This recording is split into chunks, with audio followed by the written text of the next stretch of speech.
ہمارا نفس کہتا ہے یہ جسم میرا ہے، میری ملکیت ہے، اٹس مائی ڈومین، میری خواہش پوری کرنی ہوگی. جیسے اس نے کہا میں نہیں جانتا کوئی خدا ہے میرے سوا اور میرے اوپر، میں نہیں مانتا.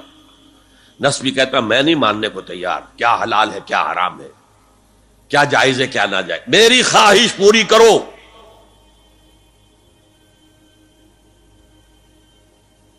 اس کے خلاف جہاد، یہ پہلی منزل کا جہاد ہے. اور آپ کو معلوم ہے 3 منزلہ عمارت ہے تو بلند ترین تو ہے تیسری منزل، اہم ترین ہے پہلی منزل. پہلی منزل بنے گی تو دوسری بنے گی، دوسری ہوگی تو تیسری بنے گی نا. پہلی منزل یہ ہے اور اہم ترین یہ ہے. اسی لیے مولانا روم نے کہا نفس ماں ہم کم طرز فرعون نیست، میرا نفس بھی فرعون سے کم نہیں ہے، لیکن ایراعون نیست، اس کے پاس لاؤ لشکر تھا، اس نے زبان سے بھی کہہ دیا تھا انا ربکم الاعلی، میں ہوں خدا. میرا نفس بیچارہ اس کے پاس کوئی لاؤ لشکر نہیں، زبان سے تو یہ کچھ نہیں کہتا، اندر یہی کہتا میں بادشاہ ہوں اس وجود کا. تو برے برے خیال سے ظاہر انسان جو ہے وہ کوئی اس طرح کی چیز تو نہیں ہے کہ یہ اپنی سوچ کے اوپر کوئی تالا لگا سکتا ہے.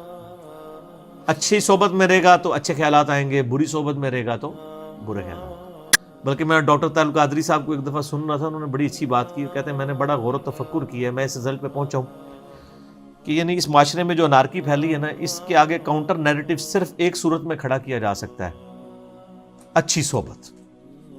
اور کوئی ذریعہ نہیں ہے. شریف سے شریف ماں باپ کی اولاد بھی خراب ہو جاتی ہے جب ان کو ماحول ملتا ہے برا.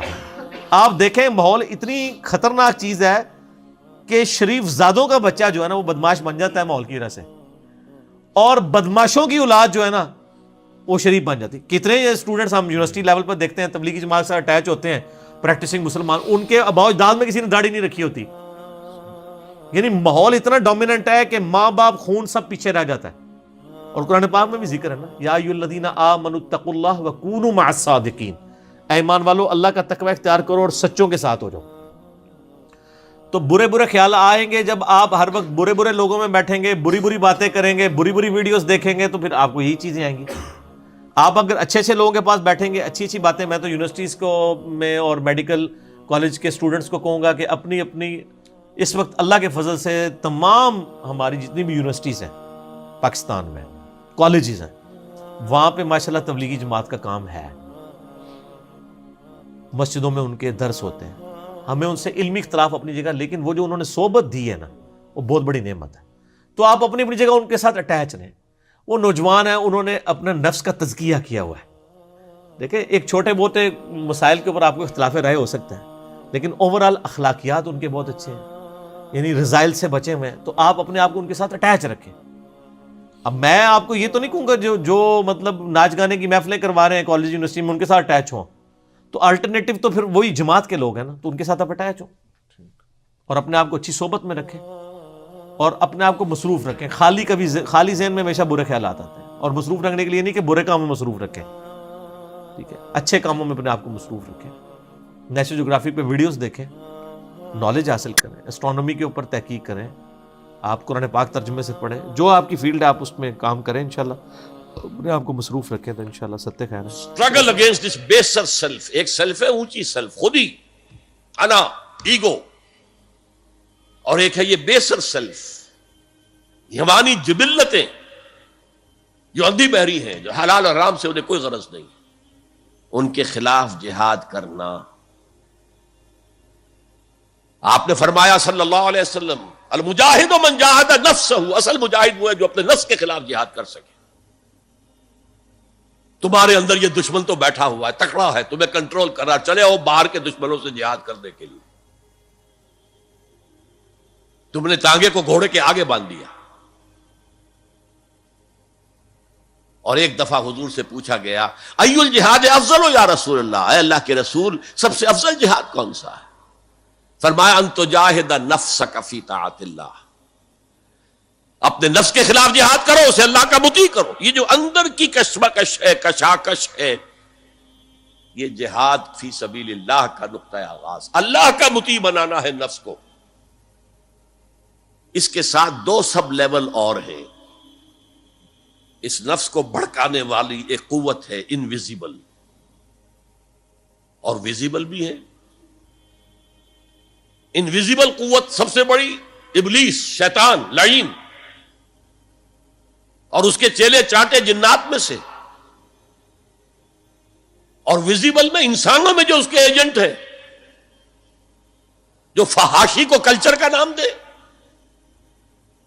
یہ اس ابلیس کے چیلے ہیں۔ ان کے خلاف جہاد نہیں کریں گے آپ، اگر آپ ان کے خلاف ایگریسو ایٹیٹیوڈ اختیار نہیں کریں گے تو آپ ان کے دباؤ میں آ جائیں گے۔ ان الشیطان لکم عدوا فاتخذوہ عدوا، اے لوگوں یہ شیطان تمہارا دشمن ہے، اس کو اپنا دشمن سمجھو۔ وہ تمہیں سبز باغ دکھاتا ہے، بدی کو مزین کر کے دکھاتا ہے، اچھے اچھے نام اس کے رکھ دیتا ہے، اور تمہیں آمادہ کرتا ہے بدی کے ارتکاب پر۔ نہیں، وہ تمہارا دشمن ہے۔ افتتخذونہ وذریتہ اولیاء من دونی، تم مجھے چھوڑ کر اسے اور اس کے چیلے چانٹوں کو تم اپنا دوست بناتے ہو۔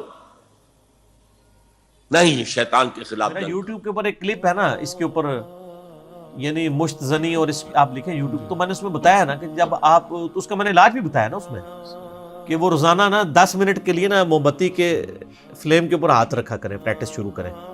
ظاہر ہے وہ آخرت کی تیاری اس حوالے سے ہی کر رہے ہیں نا، کہ انہوں نے ادھر ہی جانا ہے، تو پریکٹس شروع کر دیں، تو ایک دن میں ان کو سمجھ آ جائے گی۔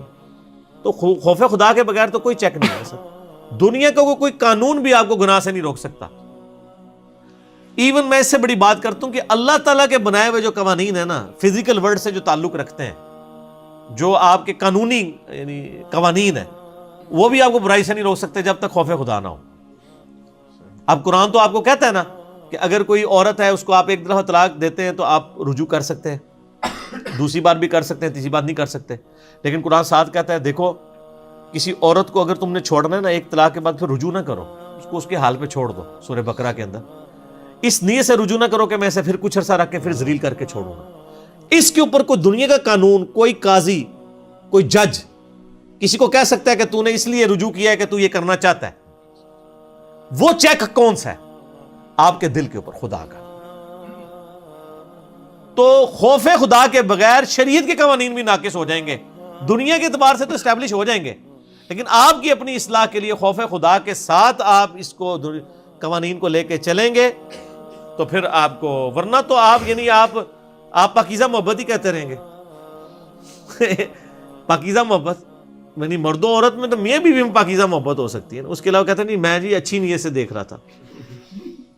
تو دیکھنا خود ہی حرام ہے، اچھی ہے بری نیت والا تو معاملہ ہی علیحدہ ہو گیا، ٹھیک ہو گیا۔ تو وہ آپ اس کے اوپر پھر چیک جو ہے وہ خوف خدا۔ اور تیسرا اس پر سب لیول کیا ہے؟ معاشرہ اگر بگڑا ہوا ہے، اس کا عمومی رجحان برائی کی طرف ہے، تو سوشل پریشرز آپ کو ادھر دھکیلتے ہیں۔ جیسے کہ اگر کوئی موب جا رہا ہے تو اس کے ساتھ چلنا تو بہت آسان ہے، وہ خود ہی آپ کو دھکیلتا ہوا لے جائے گا۔ اس کے خلاف چلنا بہت مشکل کام۔ ہو سکتا ہے آپ بڑی زور لگا کے 4 قدم آگے بڑھیں، پھر کوئی ریلا آئے 10 قدم پیچھے لے جائے۔ تب 2 ہی راستے ہیں، زمانہ بات السازت تو بعد زمانہ بے ساز۔ یا تو پیسو معاملہ ہے، زمانہ تمہارے ساتھ سازگاری نہیں کرتا، چھوڑو تم زمانے کے ساتھ سازگاری اختیار کر لو، چلو تم ادھر کو ہوا ہو جدھر کی۔ ایک یہ ہے کہ نہیں، زمانہ بات السازت تو بعد زمانہ ستیس۔ زمانہ اگر تمہارے ساتھ سازگاری نہیں کر رہا تو زمانے سے جنگ کرو، لڑو، ریزسٹ کرو۔ تو 3 جہاد ہو گئے فرسٹ لیول کے، 3 سب لیولز۔ نفس امارہ، اڈ، لیبیڈو، نفس حیوانی کے خلاف جہاد، اس کو بھڑکانے والے، وسوسہ اندازی کرنے والے، اس میں پھونکے مارنے والے، شیطان اور اس کی ذریت مانوی اور ذریت نسلی، جنات اور انسانوں میں جو اس کے ایجنٹ ہیں، ان کے خلاف جہاد، معاشرے کے خلاف ایک سٹرگل۔ اب یہ 3 جہاد آپ نے کر لیے، اللہ توفیق دے ہم میں سے ہر ایک کو